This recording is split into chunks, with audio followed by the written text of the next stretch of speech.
पास आए और मैंने इनको बोला कि तुम फॉरेन में मत जाना। यस। और ये यूके चले गए। हाँ, क्या हुआ उसके बाद?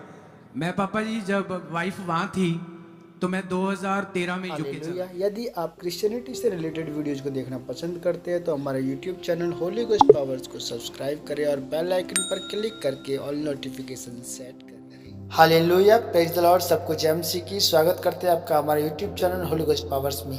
आज की इस वीडियो में आप सुनेंगे परमेश्वर के दास के द्वारा पास्टर हरजीत सिंह की टेस्टमनी को कि किस तरह से परमेश्वर ने उन्हें अपने दास की अधीनगी में रहने के कारण अजीब तरीका के साथ ब्लेस किया, उनको ऊंचा किया, जब उन्होंने उन इंस्ट्रक्शंस को फॉलो किया जो परमेश्वर ने अपने दास के द्वारा यानी अपोस्टल टेक्नोलॉजी के द्वारा दिए थे। आइए हम इस वीडियो को सुनते हैं। पास्टर हरजीत हमारे बीच में, तारीफ करो इस पास्टर हरजीत के लिए सब लोग।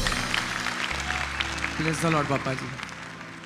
आपको सब जानते हैं लेकिन फिर मैं चाहता हूं आप गवाही दो। मैं पापा जी को 2010 में मिला था। मिलने से पहले जब मैंने सेवा शुरू की थी तो 10 लोग मीटिंग में आए थे। उसके बाद मेरा कुछ विरोध होना शुरू हो गया। फादर जी मेरे सपने में आए, मैंने कभी इनको देखा नहीं था, तो ये मेरे दर्शन में आए। मैंने इनसे कनेक्ट किया, फादर जी मुझे मिले, इन्होंने मुझे वचन दिया कि तुम्हें परमेश्वर बहुत तेजी के साथ तुम्हारी ग्रोथ होगी। फिर मैंने जैसे ही क्रूसट करने शुरू किए, क्रूसट में 400 लोग बढ़ना शुरू हो गए, हजारों में चले गए। एक टाइम आया, अभी आपके क्रूसेड्स की पिक्चर जो दिखाएंगे हम लाखों के क्रूसट शुरू हो गए।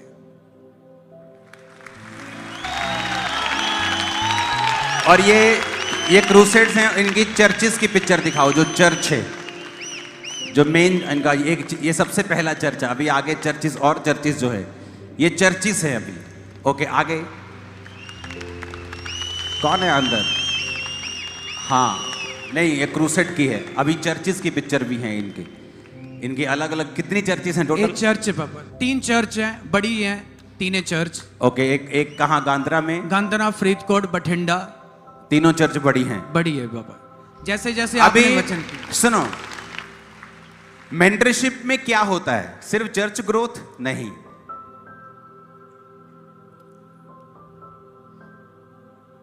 एक दिन ये मेरे पास आए और मैंने इनको बोला कि तुम फॉरेन Yes. और ये यूके चले गए। हाँ, क्या हुआ उसके बाद? मैं पापा जी जब वाइफ वहाँ थी तो मैं 2013 में यूके बाद 2014 के लास्ट में आपने को मुझे मैसेज किया था कि कम बैक। फिर मैं 2015 में वापस आ गया तो मिस्टी ने बड़ी ग्रोथ की। फिर बाद में अब वहां पे क्यों वाइफ बोलते थे वहीं रहना है? हाँ, वाइफ बोल रहे थे कि यूके रहना है, पर आप कह रहे थे कि आप वापस आ। ये अभी बहुत स्पिरिचुअल परमेश्वर की दासी है, तारीफ करो इनकी। पापा जी बात हो तो में बहुत लोग गलती करते हैं। मेंटरशिप सिर्फ चर्च ग्रोथ के लिए नहीं होती। मेंटरशिप में मेंटर आपको देखता है आप कहां मिस्टेक कर रहे हैं। और जब मैंने इसको देखा, मैंने कहा यूके नहीं जाना। कहते ठीक है जी, और फिर चले गए। सुनो, तब वहां जब गए तो बहुत सी दिक्कतें भी हुई, हाँ, चीजें हुई, परेशानियां हुई। बिल्कुल पापा जी। और जब मैंने कहा यहां आओ वापिस, आज हजारों में चले गए सेवक, क्रूसेड्स लाखों में चले गए। अभी जो पिछला क्रूसेड हुआ उसकी पिक्चर हम देखेंगे, जो लास्ट क्रूसेड हुआ। ये एक क्रूसेड की पिक्चर है सिर्फ, कितने क्रूसेड्स हो रहे हैं आपको पता भी नहीं होगा। और मैंने कहा मैंने कहा नहीं जाना है। और जब वाइफ वापस आई, मैंने वो काउंसलिंग की वाइफ की कि नहीं, आपको यहीं रहना है और परमेश्वर आपको यूके से 100 गुना यहीं बढ़ाएगा। वाइफ आपका बुरा नहीं चाहती, वाइफ ये चाहती कि हम बेटर लाइफ जिएं हस्बैंड के साथ।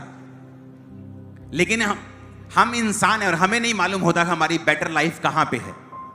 तो ये मेंटर बताता है आपकी बेटर लाइफ वहां नहीं जहां आप सोच रहे हो, आपकी बेटर लाइफ यहां पे है।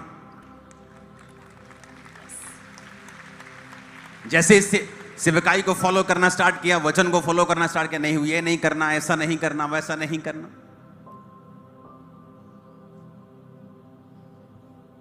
और भी बहुत सारी चीजें हैं बड़ी भयानक भयानक।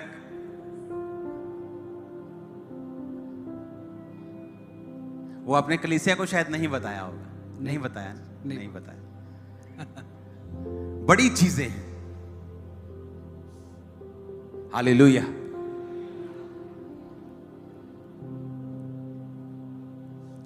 बहुत से लोगों की लाइफ में कि परमेश्वर ने किस तरह से उनकी जिंदगी में काम किया। अगर हम मेंटरशिप की बात करें, जो फॉलो करना होता है एक मेंटर को, अफ्रीकन लोग हमसे ज्यादा अच्छा करते हैं। ये कमी है हम में। अगर वहां पे मैंने लोगों को देखा है, अगर पास्टर प्रीच कर रहा है और एक पास्टर प्रीच कर रहा है और वो थोड़ा सा ना थरा रहा है, जैसे मान लो आर को एल बोलता है, उससे बोला नहीं जा रहा। जब उसका बंदा प्रीच करने के लिए उसका स्पिरिचुअल सन आ रहा है, वो भी उसको आर को एल कह रहा है। वो अपने फादर से बेटर नहीं होना चाहता पुलपट के ऊपर।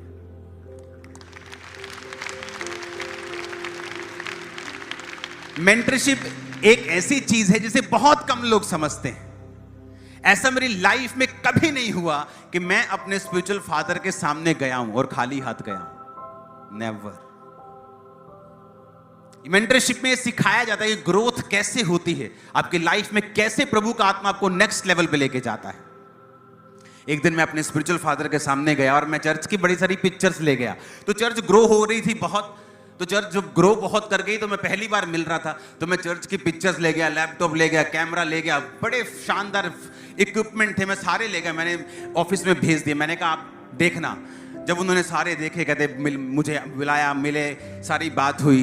तो आप इमेजिन करो, मेरे अंदर हिम्मत नहीं थी वो इंस्ट्रूमेंट में वापस ले लूं, चाहे मेरे ही थे। मैंने कहा नहीं, ये आपके लिए है, चाहे वो कुछ लाख के होंगे, बात वो नहीं है। लेकिन ये एक अकल होती मैंने बहुत कम लोगों में देखी है। मैं कभी उनके सामने खाली हाथ नहीं गया, नेवर, कभी मेरी जिंदगी में, सपने में भी नहीं गया। और जो उन्होंने बोला है मैंने रिसीव किया है, और जब उन्होंने बोला है मैंने नहीं रिसीव किया, मैंने पछता के रिसीव किया है कुछ देर के बाद। हालेलुया। तो आपने जाना इस वीडियो में, इस टेस्टिमनी को सुनने के बाद, कि मेंटरशिप में रहना कितना ज़रूरी है, परमेश्वर के दास की अगुवाई में चलना कितना ज़रूरी है। क्योंकि मेंटरशिप सिर्फ ग्रोथ के लिए नहीं, परमेश्वर आपको इंस्ट्रक्शंस देता है कि किस तरह से आपको चलना है। वो गाइड करता है परमेश्वर अपने दास के द्वारा, अपने वचन के द्वारा। तो सब कुछ जानने सीखी, इसी तरह से वीडियो में बने रहें और चैनल को सब्सक्राइब कर लें। हालेलुया। यदि आप क्रिश्चियनिटी से रिलेटेड वीडियोज़ को देखना पसंद करते हैं तो हमारे YouTube channel Holi ghost powers को सब्सक्राइब करें और बेल आइकन पर क्लिक करके ऑल नोटिफिकेशन सेट करें।